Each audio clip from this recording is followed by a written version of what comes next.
ወዳጆቼ በአሁኑ ወቅት ዓለማችን በታላቅ ውጥረትና ቀውስ ውስጥ ትገኛለች። በተለይም በመካከለኛው ምስራቅ ያለው ግጭትና ለመረጋጋት እንደቀጠለ ነው። ሆኖም እኛ ወደ እግዚአብሔር ቃል ስንመለከት አንድ አስደናቂ እውነት ይገለጥልናል። መጽሐፍ ቅዱስ ስለ እነዚህ እውነቶች ከሺህ ዓመታት በፊት ተናግሯል። ቅዱሳት መጽሐፍት እንደሚነግሩን እግዚአብሔርን የሚያስደንቀው ምንም ነገር የለም። በታሪክ ውስጥ ያለች አንዲት ቅጽበት እንኳ ከእርሱ ፍጹም ዕውቀት ውጪ አይደለችም።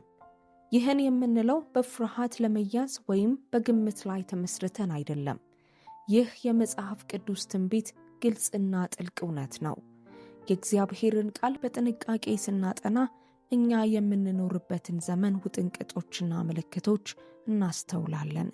መንግስታት በትክክለኛው ትንቢት መሰረት ሲነሱና ሲወድቁ እናያለን። በመጽሐፍ ቅዱስ ውስጥ አስቀድሞ በተጠቀሱት ቦታዎች ላይ ግጭቶች ሲከሰቱ እንመለከታለን። መካከለኛው ምስራቅ የመጽሐፍ ቅዱስ ትንቢቶች ማዕከል ነው። እግዚአብሔር ከአብርሃም ጋር የጀመረው የማዳን ታሪክ መጀመሪያው እዚያው ነው። ኢየሱስ ክርስቶስ የተመላለሰበትና የሰው ልጅ ታሪክ የቀየረበት እንዲሁም የመጽሐፍ ቅዱስ የመጨረሻዎቹ ሁነቶች የሚፈጸሙበት ስፍራም እዚያው ነው። መጽሐፍ ቅዱስ ስለ አሁኑ ዘመን በግልጽ ይናገራል።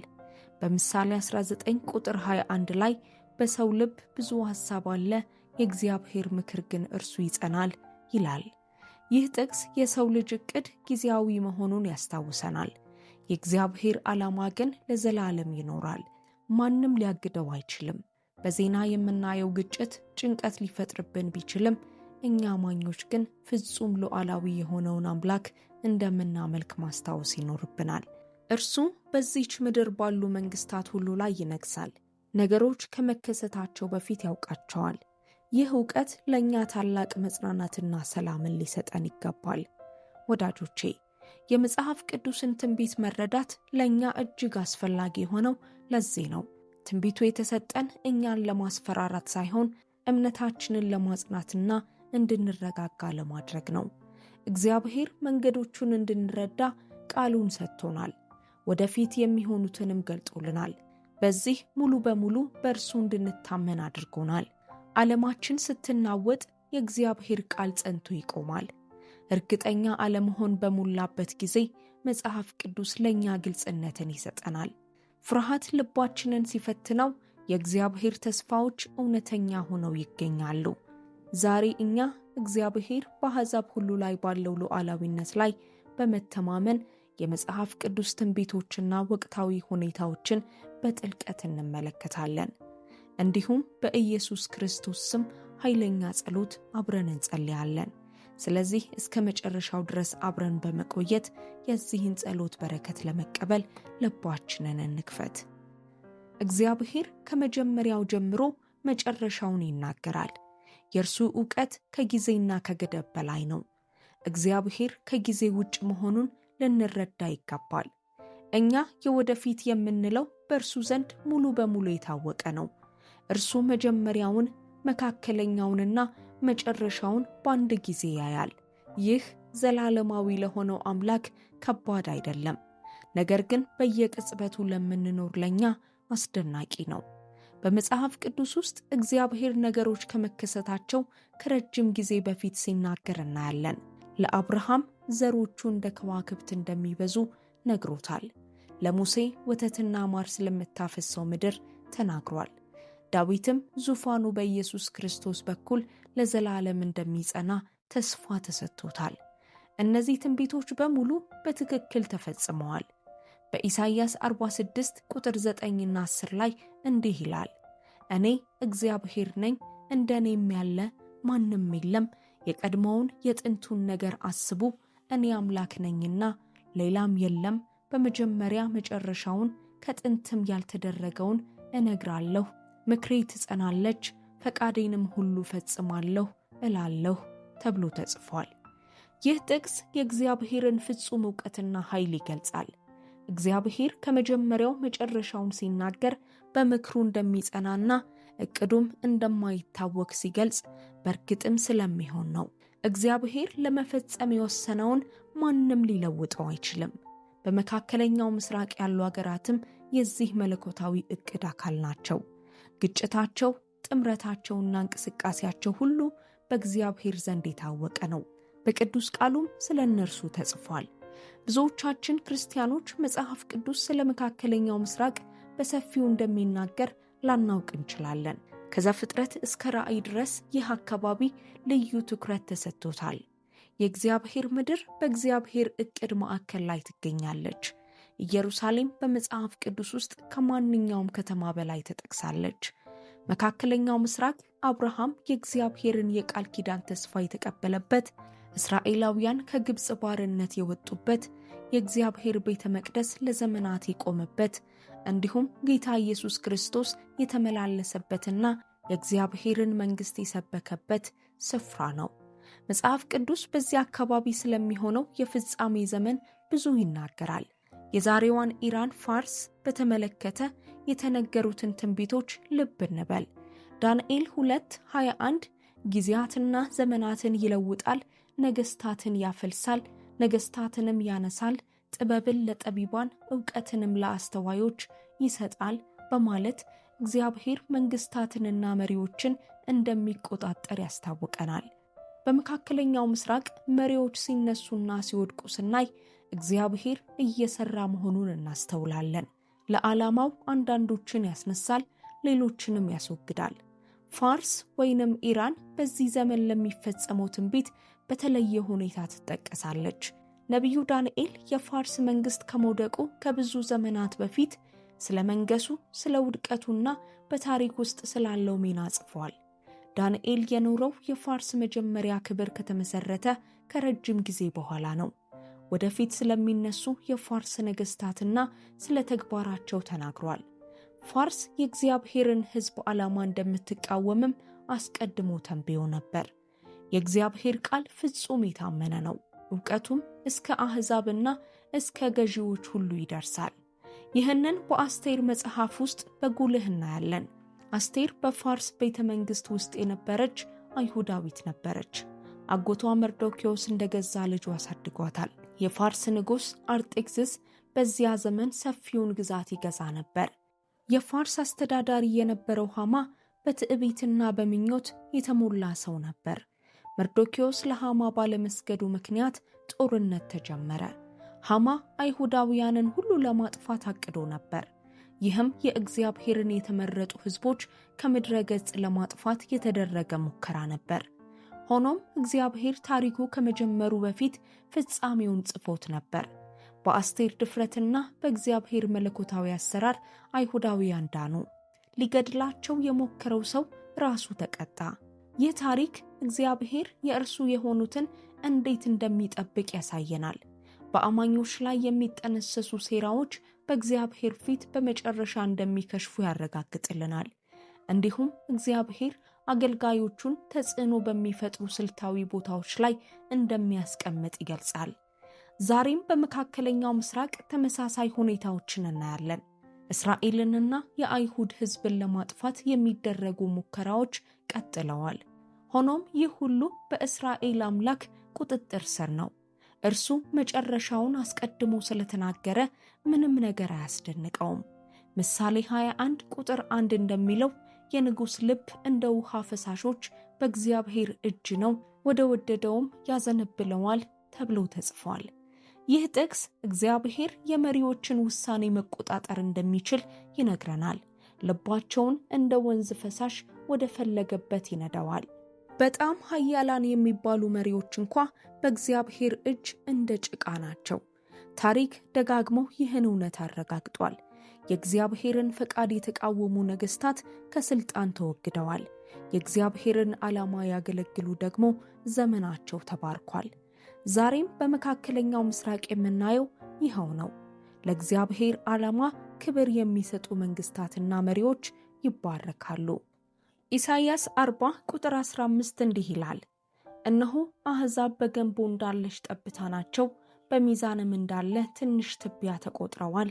እነሆ ደሴቶችን እንደ ትንሽ ነገር ያነሳል ይላል። ይህ ጥቅስ ምድራዊ መንግሥታትን በትክክለኛው እይታ እንድንመለከት ያደርገናል። ለእኛ ትልቅና ኃያል መስለው የሚታዩት በእግዚአብሔር ፊት ኢምንት ናቸው። የአሕዛብ ሁሉ ወታደራዊ ኃይል በእርሱ ፊት ምንም ነው። የእግዚአብሔር አንዲት ቃል መላውን ዓለም ሊለውጥ ይችላል። ይህንን ስንረዳ የዓለም ሁኔታዎችን መፍራት እናቆማለን። አገራት የራሳቸውን ዕድል እንደሚወስኑ ከማሰብ እንውጣና እግዚአብሔር ብቻውን ሁሉንም ነገር እንደሚመራ ማየት እንጀምራለን። ይህ ግንዛቤ የሚመጣው መጽሐፍ ቅዱስን በጥልቀት በማጥናት ነው። ትንቢቶችን ስናነብ የእግዚአብሔር እጅ በታሪክ ውስጥ እንዳለች እናያለን። እግዚአብሔር ስለ መካከለኛው ምስራቅ ከ1000 ዓመታት በፊት እንዴት እንዳስጠነቀቀ እንረዳለን። እንዳንናወጥና እነዚህ ነገሮች ሲሆኑ እርሱን ብቻ እንድንታመን አስቀድሞ ነግሮናል። እግዚአብሔር የእጁን ጥበብና ኃይል እንድናውቅ ይፈልጋል። ዓለም ከቁጥጥር ውጭ የሆነች ቢመስልም በእርሱ እንድንታመን ይፈልጋል። ትንቢትን መረዳት በረከቱ ይህ ነው። ትኩረታችንን ከሁኔታዎች ላይ አንስቶ ሁሉንም ነገር በሚቆጣጠረው አምላክ ላይ እንድናደርግ ይረዳናል። ነፍሳችንን ብቸኛና አስተማማኝ በሆነው መሰረት ላይ ያስራታል። ያ መሰረት ዘላለማዊው አምላክና የማይለወጠው ቃሉ ነው። በትንቢት ውስጥ ያለውን የእግዚአብሔርን ሉዓላዊነት ስንረዳ አጠቃላይ አመለካከታችን ይቀየራል። አሁን ደግሞ እግዚአብሔር በግጭት ወቅት ሕዝቡን እንዴት እንደሚጠብቅ ትኩረት እናድርግ። ወዳጆቼ፣ የእግዚአብሔርን ጥበቃ መረዳት ለሰላማችን ወሳኝ ነው። በመካከለኛው ምስራቅ እውነተኛ አደጋ አለ። የወታደራዊ እንቅስቃሴዎችንና የዛቻ መግለጫዎችን እንሰማለን። ሆኖም እኛ አማኞች መታመኛችን በወታደራዊው ኃይል ወይም በመንግስታት ጥበቃ ላይ አለመሆኑን ማስታወስ አለብን። መታመኛችን በደህንነት ተቋማት ወይም በመንግስት ጥበቃ ላይ አይደለም። መታመኛችን ሁሉንም ነገር በፈጠረው አምላክ ላይ ነው።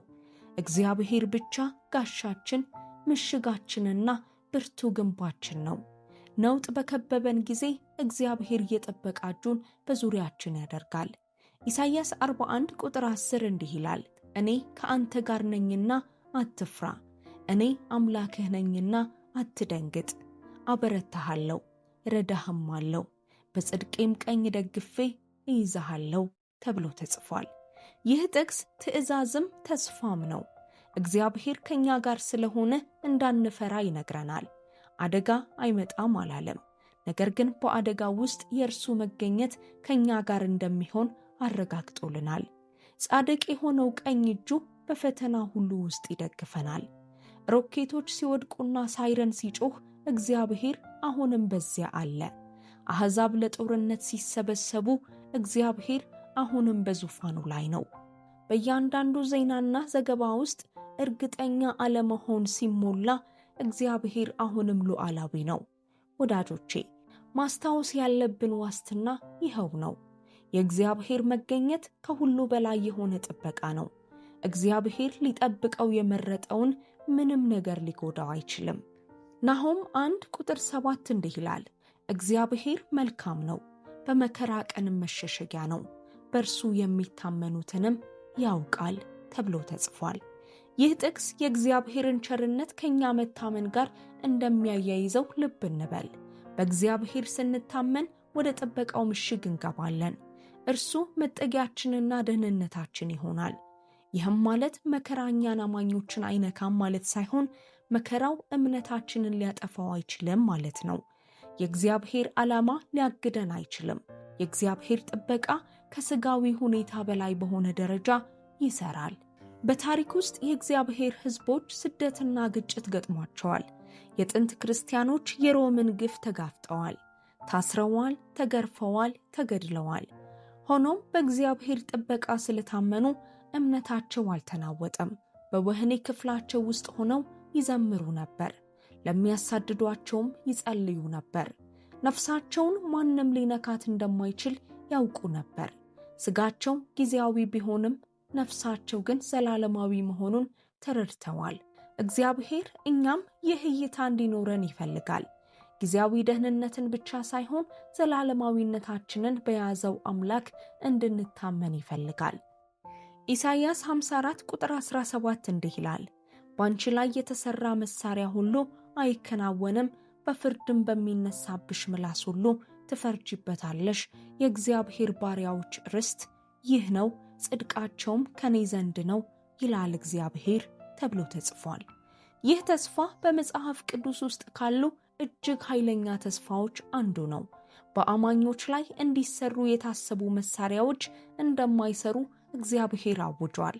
ይህ ማለት መሳሪያ አይሰነዘርባቸውም ማለት ሳይሆን መሳሪያዎቹ ዓላማቸውን አይመቱም ማለት ነው። ጠላቶች ሊመቱ ይችላሉ፣ ነገር ግን ሊያጠፉ አይችሉም። ሊያቆስሉ ይችላሉ፣ ነገር ግን የእግዚአብሔርን ዓላማ ሊገድሉ አይችሉም። ይህ ተስፋ ለእኛ የእግዚአብሔር አገልጋይ ለሆነው ነው። የእግዚአብሔር አገልጋዮች እርሱን የሚከተሉ የሚታዘዙና በቃሉ የሚኖሩ ናቸው። ይህ ጥበቃ ለግለሰቦች ብቻ ሳይሆን ለሀገርም ይተርፋል። እግዚአብሔር በእስራኤል ሀገር ላይ ልዩ ጥበቃ አለው። እስራኤል ፈጽሞ እንደማትጠፋ ቃል ገብቷል። ምንም ቢሆን የእስራኤል ቅሬታ ሁልጊዜ ይኖራል። ይህ ለአብርሃም የገባውና በመጽሐፍ ቅዱስ ደጋግሞ የተነገረው ተስፋ ነው። እስራኤላውያን ተበትነው ተሰደው በቆዩበት ዘመን ሁሉ እግዚአብሔር በተአምር እንደተመረጠ ሕዝብ ጠብቋቸዋል። በእኛ ዘመን እስራኤል ወደ ምድሯ ስትመለስ አይተናል። ከ2000 ዓመታት በኋላ በ1948 እስራኤል እንደገና ሀገር ሆናለች። ይህ ሊሆን የሚችለው በእግዚአብሔር ብቻ ነው። ዙሪያዋን በጠላት ተከባ መትረፏ የእግዚአብሔር ጥበቃ ውጤት ነው። አንድ ነገር ግን ግልጽ መሆን አለበት። የእግዚአብሔር ጥበቃ ማለት አማኞች ፈጽሞ አይሰቃዩም ወይም አይሞቱም ማለት አይደለም። ብዙ የታመኑ አማኞች ሰማዕት ሆነዋል። የእግዚአብሔር ጥበቃ ማለት ግን የመጨረሻው ዕጣ ፈንታችን ከእጃችን አይወጣም ማለት ነው። ሞት የመጨረሻው ቃል አይደለም። አማኞች ከክርስቶስ ጋር ለዘላለም ይኖራሉ። ዳንኤል 10 ቁጥር 12 እና 13 ላይ ከምድራዊ ግጭቶች በስተጀርባ ያለውን መንፈሳዊ እውነት ይገልጻል። ዳንኤል በፋርስ በአሁኗ ኢራን ሆኖ ጸለየ። መልሱ እስኪመጣ እየጠበቀ ሳለ መልአኩ መጥቶ በመንፈሳዊው ዓለም ውጊያ እንደነበረ ነገረው። የፋርስ መንግስት አለቃ መልአኩን ለ21 ቀናት ተቋቁሞት ነበር። ይህ የሚያሳየው ከምድራዊ መንግስታት በስተጀርባ መንፈሳዊ ኃይሎች እንዳሉ ነው። መንግስታት በእግዚአብሔር ሕዝብ ላይ ሲነሱ መንፈሳዊ ውጊያ አለ። ነገር ግን እግዚአብሔር ኃይለኛ መላእክቱን ይልካል። የመላእክት አለቃ ሚካኤል ሊረዳው እንደመጣ ተጽፏል። እርሱ ለእግዚአብሔር ሕዝብ የሚዋጋ ተዋጊ መልአክ ነው። ይህ የሚያሳየው በችግራችን ጊዜ ብቻችንን አለመሆናችንን ነው። ሰማይ ለእኛ በሚዋጉ የእግዚአብሔር አገልጋዮች የተሞላ ነው። ስንጸልይ የሰማይን ኃይል እናንቀሳቅሳለን። ጸሎታችን መላእክት እንዲላኩልን ወደ እግዚአብሔር ይጣራል። ጸሎት ወሳኝ መንፈሳዊ መሳሪያ ነው። በዓለም ሁኔታዎች አቅም እንደሌለን ሲሰማን ተንበርክከን በመጸለይ የሰማይን ሰራዊት መጥራት እንችላለን። እግዚአብሔር በእምነት የሚጠሩትን ይከላከላቸዋል። ወዳጆቼ፣ በዚህ ግራ መጋባት በሞላበት ዘመን በሚታየውና በሚሰማው ነገር ለመመራት እንፈተናለን። የዜና ማሰራጫዎችና ማህበራዊ ሚዲያዎች በጭንቀትና በትንበያ ተሞልተዋል። ዓይናችን ሚሳኤሎችን ያያል፣ ጆሮአችን ሳይረን ይሰማል፣ አእምሮአችን በጥፋት ምስሎች ይሞላል። እንዲህ ባለው ሁኔታ እኛ እንዴት እንኖር? ሁለተኛ ጢሞቴዎስ 1 ቁጥር 7 እንደሚለው እግዚአብሔር የኃይልና የፍቅር ራስንም የመግዛት መንፈስ እንጂ የፍርሃት መንፈስ አልሰጠንምና ተብሎ ተጽፏል። ይህ ጥቅስ በክርስቶስ ማን እንደሆነን የሚገልጽ ጥልቅ አዋጅ ነው። ፍርሃት ከእግዚአብሔር አይመጣም፣ ከጠላት ነው። ፍርሃት ሲሰማን በቃሉ እውነት ልንቃወመው ይገባል። መንፈስ ቅዱስ የኃይል ምንጫችን ነው። ፍቅር ደግሞ ፍርሃትን አውጥቶ ይጥላል። ጤናማ አእምሮ ደግሞ እውነትን ከውሸት እንድንለይ ይረዳናል። ራስን የመግዛት መንፈስ ደግሞ ክስተቶችን በመጽሐፍ ቅዱስ መነጽር እንድንመለከት ይረዳናል። እኛ የፕሮፓጋንዳ ወይም የፍርሃት ሰለባ አይደለንም። ፊልጵስዩስ 4 ቁጥር 6 እና 7 የሰላምን ቀመር ይሰጠናል። ጌታ ቅርብ ነው፣ በነገር ሁሉ በጸሎትና በምልጃ ከምስጋና ጋር በእግዚአብሔር ዘንድ ልመናችሁን አስታውቁ እንጂ በአንዳች አትጨነቁ። አእምሮንም ሁሉ የሚያልፍ የእግዚአብሔር ሰላም ልባችሁንና ሐሳባችሁን በክርስቶስ ኢየሱስ ይጠብቃል ይላል። ይህ ጥቅስ ችግር የለም ብሎ መዋሸት ሳይሆን ጭንቀትን በጸሎት ለእግዚአብሔር መስጠት ማለት ነው። ጭንቀታችንን ወደ ጸሎት ስንቀይር ትኩረታችንን ከችግሩ ላይ አንስቶ ወደ ሉዓላዊው አምላክ ያዞራል። ያኔ መለኮታዊ ሰላም ይወርድልናል። ይህ ሰላም ከሰው አእምሮ በላይ ነው። በምክንያታዊነት መፍራት በሚገባን ሁኔታ ውስጥ ሰላም ይመጣል። ይህም ልባችንንና አእምሮአችንን እንደ ምሽግ ይጠብቃል። ይህንን በየቀኑ ልንለማመደው ይገባል። ጠዋት ስንነቃ ዜና ከማየታችን በፊት እንጸልይ። መጥፎ ዜና ሲመጣ ቆም ብለን እንጸልይ። ሳይረን ስንሰማ ወዲያውኑ እንጸልይ። ያኔ የእግዚአብሔር ሰላም ልባችንን ያሳርፈዋል። ዘዳግም 31 ቁጥር 8 በፊትህ የሚሄድ እርሱ እግዚአብሔር ነው፣ ከአንተ ጋር ይሆናል፣ አይጥልህም፣ አይተውህም፣ አትፍራ፣ አትደንግጥ አለው ተብሎ ተጽፏል። ይህ በመጽሐፍ ቅዱስ ውስጥ ደጋግሞ የተጠቀሰ ተስፋ ነው። ጌታ ፊት ለፊታችን ይሄዳል። የገጠመንን ነገር ሁሉ አስቀድሞ ድል ነስቶታል። እርሱ ከኛ ጋር ስለሆነ ብቻችንን አይደለንም። በሉቃስ 21 ቁጥር 25 እና 28 ላይ ኢየሱስ የዘመኑን ምልክቶች ሲገልጽ በፀሐይ በጨረቃና በከዋክብት ላይ ምልክቶች እንደሚሆኑ፣ አሕዛብ እንደሚጨነቁና የሰዎች ልብ ከፍርሃት የተነሳ እንደሚዝል ተናግሯል። የሰማይ ኃይላት ይናወጣሉ። ነገር ግን እኛ አማኞች ምላሻችን ምን ሊሆን እንደሚገባ ሲነግረን፣ ይህም ሊሆን ሲጀምር ቤዛችሁ ቀርቧልና አሻቅባችሁ ራሳችሁን አንሱ ብሏል። ዓለም በፍርሃት ወደ ታች ሲመለከት፣ እኛ ግን ወደ ላይ ወደ ጌታችን መመልከት አለብን። ኢየሱስ በኃይልና በክብር በደመና ሲመጣ እናያለን። ይህ ዓለም የመጨረሻ አይደለም። የኢየሱስ ዘላለማዊ መንግሥት ምድራዊ መንግሥታትን ሁሉ ይተካል። ይህ በእምነት እንድንመላለስ ጥሪ ያደርግልናል። ዳዊት በገዛ ልጁ በአቤሴሎም ተከድቶ ከኢየሩሳሌም በሸሸ ጊዜ ያደረገውን አስቡ። ዳዊት ቤተ መንግሥቱንና ዙፋኑን ትቶ ለመሰደድ ተገደደ።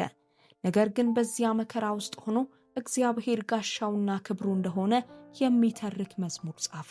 በጠላቶች ተከቦ ሳለ በሰላም ተኝቶ ማደር እንደሚችል መሰከረ። እግዚአብሔርም ወደ ዙፋኑ መለሰው። እኛም ዛሬ በእምነት እንድንመላለስ ተጠርተናል። በሁካታ መካከል እግዚአብሔርን እመኑ። የቅዱሳት መጽሐፍትን እውነት ተናገሩ። ዓለም በፍርሃት ሲሞላ እኛ በሰላም ተዘልለን እንኖር። ሁሉም ሲጠራጠር እኛ በእግዚአብሔር ተስፋ እንታመን። ሁሉም ተስፋ ሲቆርጥ እኛ ተስፋ ይኖረን። ይህ ጥሪያችንና ክብራችን ነው። እግዚአብሔር በዚች ምድር ባሉ አሕዛብ ሁሉ ላይ ሉዓላዊ ነው። በመካከለኛው ምስራቅም ሆነ በማንኛውም ስፍራ የሚሆነው ነገር የእግዚአብሔርን ዓላማ ሊያግድ አይችልም። የእርሱ የሆኑት ሕዝቦች ይጠበቃሉ። በመጨረሻም የኢየሱስ ክርስቶስን መመለስና የዘላለማዊ መንግሥቱን መመስረት እናያለን። አሁን በዚህ ድምፄን ለምትሰሙ ሁሉ በጸሎት ወደ ጌታ ፊት እንቅረብ። የዚህን ጸሎት በረከቶች እንድታገኙ ይህን ጸሎት ከኔ ጋር እንድንጸልይ ወይም የእያንዳንዳችሁ ጸሎት እንደሆነ እያስባችሁ በእምነት እንድታዳምጡ ፈልጋለሁ። ወደ ቸርና አፍቃሪ አምላካችን እንጸልይ። የሰማይ አባት ልዑል እግዚአብሔር ሆይ በምስጋና ልብ ወደ ፊትህ እንመጣለን። አንተ የጥበብ የኃይልና የእውቀት ሁሉ ምንጭ ነህ። ሁሉንም ታውቃለህ፣ ሁሉንም ታያለህ፣ ሁሉንም ትቆጣጠራለህ። አባት ሆይ በዘመናት ሁሉ ላሳየኸው ታማኝነት እናመሰግንሃለን። የሰው ልጆችን ከኃጢአት ለማዳን ኢየሱስ ክርስቶስን ስለላክልን እናመሰግንሃለን። በውስጣችን ስለሚኖረው ስለ መንፈስ ቅዱስ ስጦታ እንዲሁም እውነተኛና የታመነ ስለሆነው ቃልህ እናመሰግንሃለን። በተሰበረ ልብና በንስሐ መንፈስ በፊትህ እንቆማለን። በአንተ ባልታመንበት የዓለምን ሁካታ ሰምተን አይተን በፈራንበት ነገር ሁሉ ይቅር በለን። አንተ ይቅር እንዳልከን እኛም የበደሉንን ሁሉ ይቅር እንላለን። ጌታ ሆይ ስለምንኖርበት ዘመን ያለንን ስጋት በፊትህ እናመጣለን። በዚህ በሀገራችን በኢትዮጵያ እንዲሁም በመካከለኛው ምስራቅ ያለውን ግጭትና ቀውስ በፊትህ ይዘን እንቀርባለን። በሚሊዮኖች ልብ ውስጥ ያለውን ፍርሃት በፊትህ እናመጣለን።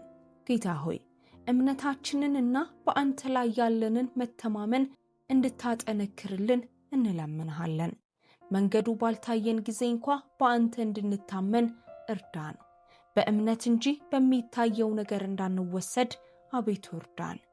አንተ ሁል ጊዜ ከእኛ ጋር መሆንህን እንድናስታውስ አግዘን። አምላካችን አንተ ሉዓላዊ ጌታ ከማንኛውም ምድራዊ ኃይል እንደምትበልጥ እናውቃለን፣ ደግሞም እናውጃለን። ክንድህ ከማንኛውም ወታደራዊ ኃይል እንደሚበልጥ እንናገራለን። አምላካችን በአሕዛብ ሁሉ ላይ ሉዓላዊ እንደሆነ እንናገራለን። በኢየሱስ ስም የፍርሃትን መንፈስ እንገሥጻለን።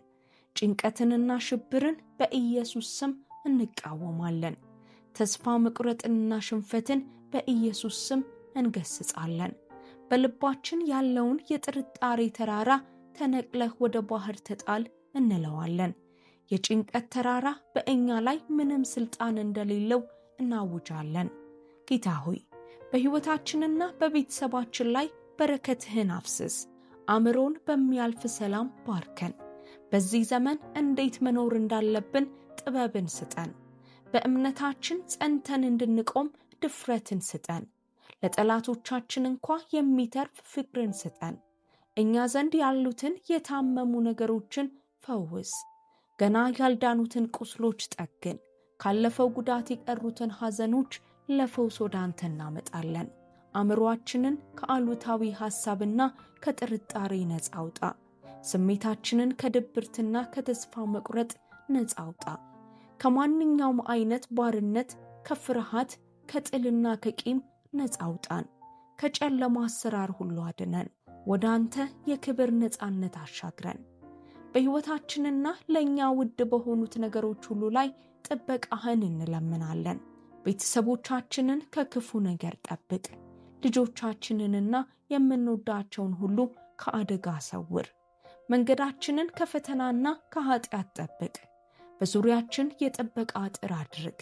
ጌታ ሆይ በተያዙብን የሕይወት አቅጣጫዎች ሁሉ አሁን መፈታት እንዲሆን እንለምንሃለን። እንቅፋቶችን አስወግድ። የተዘጉትን ደጆች ክፈት። በፋይናንሳችንና በአቅርቦታችን ላይ ለውጥ አምጣ። በኢየሱስ ክርስቶስ በኩል የሚገኘው ድል በሕይወታችን ይገለጥ። አቤቱ ያ ድል ድካማችንን ወደ ኃይል ይለውጠው። ጌታ ሆይ በዚህ ጸሎት ከተስማሙት ሁሉ ጋር ይህንን ጸሎት በፊት ስንጸልይ አሁን ባንተ ፊት ለተከፈቱ ለእያንዳንዱ ልቦች አመሰግንሃለሁ። በመስማማት በአንድ ልብ ሆነን እንጸልያለን። በእምነት በተስፋና በፍቅር ተባብረናል። በኢየሱስ ክርስቶስ የስሙ ጥላ ስር እንቆማለን። በሕይወታችን ላይ ድልን፣ በረከትንና ጥበቃን እንናገራለን። ፈውስንና መታደስን እናውጃለን። በዓለም ካለው ይልቅ በውስጣችን ያለው ታላቅ እንደሆነ እንመሰክራለን። በኢየሱስ ክርስቶስ ድል ላይ ቆመን ከአሸናፊዎች በላይ መሆናችንን እናውጃለን። ስለሰማህን፣ ስለመለስክልን፣ አሁንም በዓለም ሁካታና ሰላም ማጣት ውስጥ መጠለያችን፣ ጋሻችንና ሰላማችን አንተ ስለሆንክ እናመሰግንሃለን። መንግሥት ያንተ ናትና ኃይልና ክብር ከዘላለም እስከ ዘላለም ላንተ ብቻ ይሁን። በኢየሱስ ክርስቶስ ድንቅ ስም እንጸልያለን። አሜን። የዚህ ጸሎት በረከቶች ሁሉ አሁን በእናንተ ላይ እንደሆኑ በኢየሱስ ስም አውጃለሁ። በዚህ ጸሎት ከተባረካችሁ አሜን የሚለውን ቃል ከታች ባለው የአስተያየት መጻፊያ ቦታ ላይ ይጻፉ። ሌሎች ሐሳብ አስተያየቶችም ካሏችሁ እንዲሁ አካፍሉን። ለብዙ ሰዎች እንድንደርስና ወንጌልን ለማሰራጨት ልትረዱን ትችላላችሁ። ቪዲዮውን ከጓደኞቻችሁ ወይም ከቤተሰቦቻችሁ ጋር በማጋራት እና እናንተም ላይክ የሚለውን ቁልፍ በመጫን ይህን ማድረግ ትችላላችሁ። ለተጨማሪ ቪዲዮዎች ቻናላችንን ሰብስክራይብ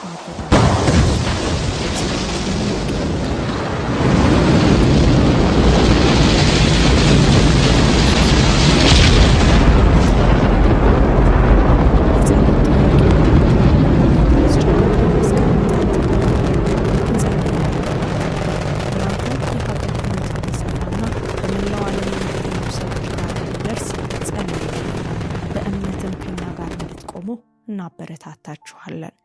ክብር ሁሉ ለእግዚአብሔር ይሁን። የጌታችን የኢየሱስ ክርስቶስ ጸጋና ሰላም ከሁላችሁ ጋር ይሁን። ተባረኩ።